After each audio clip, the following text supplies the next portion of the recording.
జై శ్రీరామ్ అండి. రైతు మిత్రుడు ఛానల్‌కి స్వాగతం. ఈరోజైతే మన గేదె అయితే హీట్‌కి రావడం జరిగింది. యాక్చువల్‌గా ఒక గేదె హీట్‌కొస్తే మనం ఎలా గుర్తుపట్టాలంటే నార్మల్‌గా అయితే వ్యూహం నుంచి తీగలేయడం స్టార్ట్ చేస్తుందండి. లేతే మూగ ఈద రావడం అంటేమో ఇవి తీగల్లాంటివి రావు.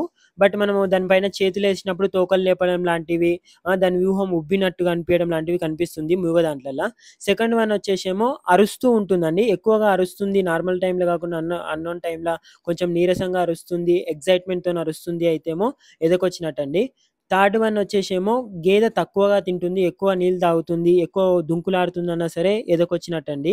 ఫోర్త్ వన్ వచ్చేసేమో ఏదైతే గేదె ఉంది గదండీ! అది వేరే దూడల దగ్గరికెళ్లి ఎక్కడం లాంటిది, లేకపోతే వేరే దూడలను దానిపైన ఎక్కించుకోవడం లాంటివి, ఇలాంటి పనులు చేస్తున్నా మనము గేదె ఎదకొచ్చిందని చెప్పి గుర్తుపట్టొచ్చండి.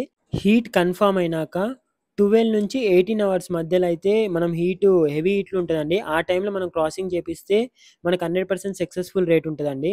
గేదె హీట్‌కొచ్చిందని కన్ఫర్మ్ అయినాక మీరు మంచి వీర్యము తీసుకొని ఏపియండండి. ఎందుకంటే హర్యానా బుల్లు ఇట్లాంటి వీర్యాలు తీసుకోవడం వల్ల మంచి దూడలు, మంచి బ్రీడ్ అయితే డెవలప్ అయితది.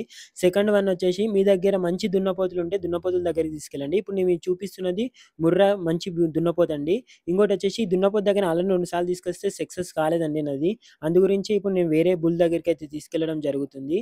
అది మంచి హెవీ సైజ్‌లో ఉండి ప్యూరు గ్రేడెడ్ ముర్రా అండి. దాని దగ్గరికైతే తీసుకెళ్ళడం జరుగుతుంది. ఎందుకంటే దాని మిల్కింగ్ కెపాసిటీ దాని తల్లిది వచ్చేసి 16 లీటర్స్ ఉండే అండి. దీంతోనైతే క్రాసింగ్ చేపించడం జరిగింది. 3 సార్లు అయితే చేపించాము. సక్సెస్‌ఫుల్‌గా అయితుంది. ఇక రిజల్ట్ కోసం అయితే మనము వెయిట్ చూడాలండి 1 మంత్ అయితే. దాని తర్వాత రిజల్ట్ వచ్చాక చెప్తాను. Thank you for watching this wonderful video.